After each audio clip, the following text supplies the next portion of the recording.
కిషోర్, వాస్తవంగా ఈ court case విచారణ బయటకు వచ్చినప్పుడు ఆడియో వీడియో టేపులతో సాక్ష్యాధారాలు బయటకు వచ్చినప్పుడు ఒక రాజ్యాంగమైన పదవిలో ఉన్న వ్యక్తి నైతిక నియమాలకు కట్టుబడి చట్టానికి లోబడి ప్రవర్తించాలనే డిమాండ్లు చాలా పెద్ద ఎత్తున మొదటి నుంచి కూడా వినిపిస్తున్నాయి. దీంట్లో భాగంగానే అనేక సార్లు మీరు చిత్తశుద్ధిని నిరూపించుకోండి, ఎందుకంటే ఒక రాజ్యాంగపరమైన హోదాలో ఉన్నారు, ఒక రాష్ట్రానికి ముఖ్యమంత్రి ఉన్నారు. ముఖ్యంగా ప్రజాస్వామ్య వ్యవస్థలో కొన్ని డబ్బులు పోగేసి ఆ పోగేసిన డబ్బుని కొంతమంది ప్రజాప్రతినిధుల్ని కొనడానికి వాళ్ళని వాళ్ళని విక్రయించడానికి కొనుగోలు చేసి ఓట్లు రాబట్టుకోవడానికి ఏదైతే ఒక మార్గాన్ని అనుసరిస్తున్నారో ఈ డబ్బంతా ఎక్కడి నుంచి వచ్చింది, ఈ నల్లధనం అంతా ఎక్కడి నుంచి వచ్చింది, అవినీతి ద్వారా సంపాదించారా, ఇంత అకౌంటెడ్ మనీ ఎక్కడి నుంచి వచ్చింది అనే అంశాల మీద చాలా పెద్ద ఎత్తున ఆరోపణలు చేశారు, విమర్శలు చేశారు. అయితే దీనికి ఎప్పుడు కూడా అధికార పక్షం నుంచి కానీ ఇతరితర వర్గాల నుంచి కానీ చాలా స్పష్టమైన సమాచారం రాలేదు. ఇది వరకు కూడా తను మాట్లాడింది తానా కాదా అనే విషయంలో కూడా ఇప్పటి వరకు సూటిగా ఈ ప్రశ్నకి మాట్లాడింది చంద్రబాబు నాయుడు అంశం మీద కూడా ఎక్కడ చంద్రబాబు నాయుడు గారు నేను మాట్లాడలేదు, నీ ఆన్సర్ కూడా ఎక్కడ ఇవ్వడం లేదు. దీంతో పాటుగా ఈ కేసులో లభించిన 50 లక్షల రూపాయలు ఎవరు సమకూర్చారనే దానిపైన కీలకమైన అంశం. 50 లక్షల రూపాయలు ఎక్కడి నుంచి వచ్చాయి అన్న దానిపై కూడా పెద్ద ఎత్తున ఒక ప్రశ్న మిగిలి ఉంది. దర్యాప్తులో తేల్చాల్సిన అంశం, దర్యాప్తులో నిగ్గు తేల్చాల్సిన అంశం కూడా ఇదే. మొత్తం మీదకి ఈ అంశాలు అనేది కూడా చాలా స్పష్టమైన సమాధానం రావాల్సిన దశలో విచారణకి అంటే ఒక భారత పౌరుడిగా ఒక రాజ్యాంగబద్ధమైన పదవిలో ఉన్న వ్యక్తి దర్యాప్తు సంస్థలని, కోర్టుల్ని, ఇతరత్ర వ్యవస్థను గౌరవించే వ్యక్తిగా ఈ విచారణ ఆహ్వానిస్తారా, చిత్తశుద్ధి నిరూపించుకుంటారా అనే అంశం మీద చాలా పెద్ద ఎత్తున ప్రతిపక్షాలు మొదటి నుంచి కూడా ప్రశ్నలు వేస్తున్నాయి, చాలా ఆరోపణలు కూడా చేస్తున్నాయి, విమర్శలు కూడా చేస్తున్నాయి. వాటికి సరైన రీతిలో రెస్పాండ్ కాలేదని చెప్పొచ్చు. నిన్న కూడా అనంతపురంలో మాట్లాడినప్పుడు ఈ కేసులో ఏముంది, అసలు ఏముంది ఆ కేసులో మీరే స్టడీ చేసి చెప్పండి అని ఒక రకమైన సాంకేతిక పరమైన ధోరణిలో మాట్లాడే తీరును కూడా చాలా మంది పెద్ద ఎత్తున విమర్శలు గుర్తిస్తున్నారు. అసలు ఆ కేసులో ఏముందంటే నేరుగా తను స్టీఫెన్సన్ తో మాట్లాడిన ఆడియో ఒక సంవత్సరంన్నర కాలంగా అనేక వర్గాలకు సంబంధించి ప్రజలకు కూడా చేరింది. దాంతో పాటుగా నేరుగా ఒక నల్లటి బ్యాగులో కొన్ని లక్షల రూపాయల కట్టలు, నోట్ల కట్టలను బయటకు పెట్టడం, ఒక నామినేటెడ్ ఎమ్మెల్యేను కొనుగోలు చేయడానికి చేసిన ఒక దారుణమైన ప్రక్రియ ఏదైతే ఉందో గతంలో కూడా అనేక సందర్భాల్లో ఇలాంటి వ్యవహారాలు చోటు చేస్తున్నప్పుడు లోక్సభ స్పీకర్ సోమనాథ్ చటర్జీ ప్రశ్నలకు సంబంధించి పార్లమెంట్ లో కొంతమంది వ్యక్తులు ప్రశ్నలు అడుగుతున్న సందర్భంలో ఆ ప్రశ్నలు అడగడానికి కూడా లంచం స్వీకరించిన కేసులో చాలా మంది బీజేపీ, కాంగ్రెస్ సంబంధించిన ఎంపీలపై కూడా పెద్ద ఎత్తున వేటు పడింది. దీంతో పాటుగా ఆ బీజేపీ అభ్యర్థికి సంబంధించి ఒక లోక్సభలో పెద్ద ఎత్తున తమను డబ్బు పెట్టి కొనడానికి ట్రై చేశారని చెప్పి నేరుగా లోక్సభ టేబుల్ ముందు డబ్బు ప్రవేశపెట్టిన కేసుకు సంబంధించి కూడా పెద్ద మంది అనార్హత వేటు ఎదుర్కొన్నారు. మొత్తం మీదకి ప్రజాస్వామ్య వ్యవస్థలో ఒక మనోభిప్రాయం ప్రకారం ఓటు వేయాలి, లేకపోతే ఆ పార్టీ సిద్ధాంతాల ప్రకారం ఓటు వేయాలి తప్ప డబ్బును ఎరగా చూపించి డబ్బుతో కొనుగోలు చేసి ఇలాంటి కొనుగోలు వ్యవహారానికి తెరతీయడం అనేది మొత్తం మీదకి భారత ప్రజాస్వామ్య చరిత్రలో పెద్ద ఎత్తున ఒక చీకటాధ్యాయంగా చెప్పొచ్చు. నేరుగా ఒక రాష్ట్ర ముఖ్యమంత్రి నేరుగా ఇలాంటి వ్యవహారంలో తనకు తానుగా ఒక నామినేటెడ్ ఎమ్మెల్యేలతో మాట్లాడిన తీరు కూడా దేశవ్యాప్తంగా చాలా పెద్ద ఎత్తున చర్చకొస్తున్న నేపథ్యంలో ఈ కేసులు అందుకే చాలా తీవ్రంగా తీసుకున్నారు. దీన్ని క్రిమినల్ కోణంలోనే కాకుండా, సిఆర్పిసి కోణంలోనే కాకుండా రాజ్యాంగబద్ధమైన హోదాలో లేకపోతే నైతికపరమైన దీంట్లో ఒక ప్రజాస్వామ్య కోణాల్లో కూడా ఇన్ని రకాల కోణాల్లో కూడా ఈ కేసుని చాలా తీక్షణంగా గమనిస్తున్నారు.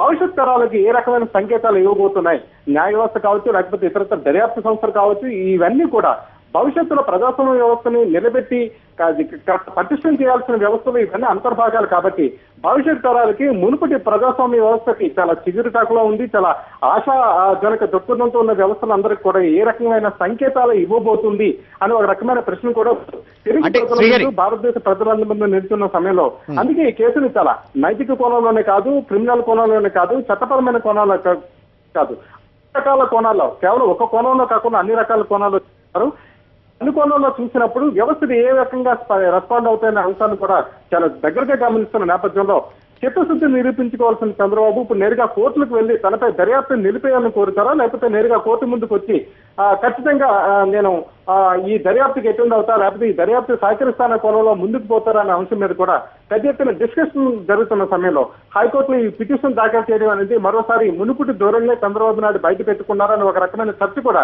రాజకీయ వర్గాలు విస్తృతంగా కొనసాగుతుంది. కిషోర్, అంటే ఇప్పటికే ఎన్నోసార్లు చాలా విషయాల్లో కోర్టు విచారణ తప్పించుకునే చరిత్ర మనకు తెలుసు. ఈ నేపథ్యంలో ఇప్పుడున్న పరిస్థితిని ఏ రకంగా చూడాలంటారు? అదే మొదటి నుంచి కూడా ఇతరత్ర రాజకీయ పక్షాలకు సంబంధించిన వ్యక్తులు కూడా ఇతరత్ర మనుషులు కూడా ఇదే అంశాన్ని కూడా పెద్ద ఎత్తున లేవదీస్తున్నారు. ఏదైనా సరే తన మీద ఒక అభియోగం వచ్చినప్పుడు ఆ అభియోగం మీద నిలబడి ఉన్నారా లేదా అనే అంశం మీద కూడా పెద్ద ఎత్తున డిస్కషన్ కొనసాగుతుంది.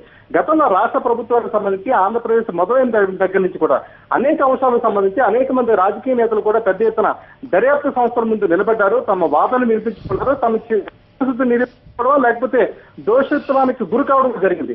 ఈ తరహా వ్యవస్థలో మొత్తం మీద దాదాపు 1990 నుంచి ఇప్పటి వరకు కూడా అనేక కేసులు ఎదుర్కొంటున్న చంద్రబాబు నాయుడు ఇప్పటి వరకు కూడా దర్యాప్తును కానీ విచారణ కానీ ఎదుర్కోకుండా కేవలం సాంకేతికపరమైన అంశాల ద్వారా తప్పించుకుంటున్నారనే ఒక భావన పెద్ద ఎత్తున ప్రజల్లో కూడా రాజకీయ వర్గాల్లో కూడా పెద్ద ఎత్తున వస్తున్న సమయంలో మరోసారి నేను నిప్పు లాంటి వాడిని అంటూ ప్రతి మీడియా కాన్ఫరెన్స్ లో కావచ్చు, ఇతర బహిరంగ సభలో కావచ్చు పెద్ద ఎత్తున తమ అభిప్రాయాన్ని వ్యక్తం చేస్తున్న సమయంలో నిజంగా అలాంటి వ్యక్తిత్వం ఉన్న వ్యక్తి ఏ విధంగా ఇలాంటి సందర్భాల్లో వ్యవహరిస్తారా అనే ఒక రకమైన చర్చ కూడా పెద్ద ఎత్తున కొనసాగుతున్న నేపథ్యంలో ఈ తరహా మూవ్మెంట్ ని ఎలా తీసుకోవాలనే దానిపైనే పెద్ద ఎత్తున డిస్కషన్ కొనసాగుతుంది. ఎందుకంటే ఏసీబీ కోర్టు దాదాపు 156 క్లాస్ 3 కింద నేరుగా అందులో తనకి ఇచ్చిన కూడా ఎక్కడ చంద్రబాబు నాయుడు గారు అనే పేరు కూడా ఎక్కడ మెన్షన్ చేయలేదు, సీఎం చంద్రబాబు అనే పేరు కూడా మెన్షన్ చేయలేదు. ఒక వ్యక్తి ప్రైవేట్ పిటిషనర్ ఇచ్చిన ఆధారాన్ని పరిగణలోకి తీసుకున్న కోర్టు ఈ ఆధారాలు ఇలా నా ముందుకు వచ్చాయి, ఈ కేసుకు సంబంధించి ఈ ఆధారాలు ఇలా ఉన్నాయి, ఇది కరెక్టా కాదా, ఈ కేసులో ఎవరెవరు ఈ దోషత్వానికి నిరూపణ అయ్యారో లేకపోతే అభియోగాలు ఎదుర్కొంటున్నారో ఈ కేసును విస్తృత ప్రాతిపదికన దర్యాప్తు చేసి నివేదికను సెప్టెంబర్ 29లోగా నాకు అందించండి అని మాత్రమే కోర్టు పేర్కొని తప్ప అలాంటి వ్యక్తులను ఎక్కడా కూడా విచారించండి అంటే ప్రత్యేకంగా మెన్షన్ చేయలేదు. అంటే ఈ కేసును ఒక లార్జర్ కోణంలో ఒక విస్తృత కోణంలో చూసిన ఏసీబీ కోర్టు ఆ మేరకు ఈ ఆధారాలను ఖచ్చితంగా పరిగణలోకి తీసుకుని ఆధారాలను పట్టుకుని వాటి ప్రకారం దర్యాప్తు చేయండి అని ఒక రకమైన ఆదేశాలు మాత్రం ఇవ్వడం జరిగింది. అయితే ఇది నేరుగా ఖచ్చితంగా ఈ వచ్చిన ఆధారం కూడా ముఖ్యమంత్రి చంద్రబాబు నాయుడు గారికి సంబంధించి స్వర నమూనాను నిర్ధారించే ఒక ఆధారం కాబట్టి ఖచ్చితంగా ఆయనకి నోటీస్ జారీ చేయాల్సిన అవసరం ఉంది కాబట్టి నోటీస్ జారీ చేసి ఆయన్ని విచారణకు పిలవాల్సిన అవసరం తదుపరి చర్యల్లో ఉంటుంది కాబట్టి ఖచ్చితంగా రాజకీయంగా లేకపోతే ఇతరత్ర కోణాల్లో కూడా తనకు తీవ్రంగా భంగమని భావించి నేరుగా హైకోర్టుకు వచ్చారని చెప్పొచ్చు.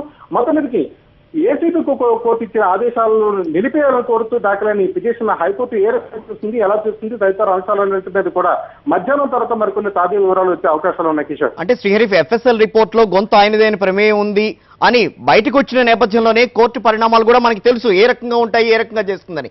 మరి ఇప్పుడు ఈ రకంగా లంచ్ మోషన్ పిటిషన్ వేయడం, స్మాష్ పిటిషన్ వేసిన తర్వాత మళ్ళీ ముందుకు రావడం, తన ప్రమేయం లేదని మాట్లాడే ప్రయత్నం చేయడం, ఈ రకమైన పరిణామాలు కోర్టు ద్వారా ఏ రకంగా బయటకు వచ్చే అవకాశం ఉంటుంది ఇప్పుడు?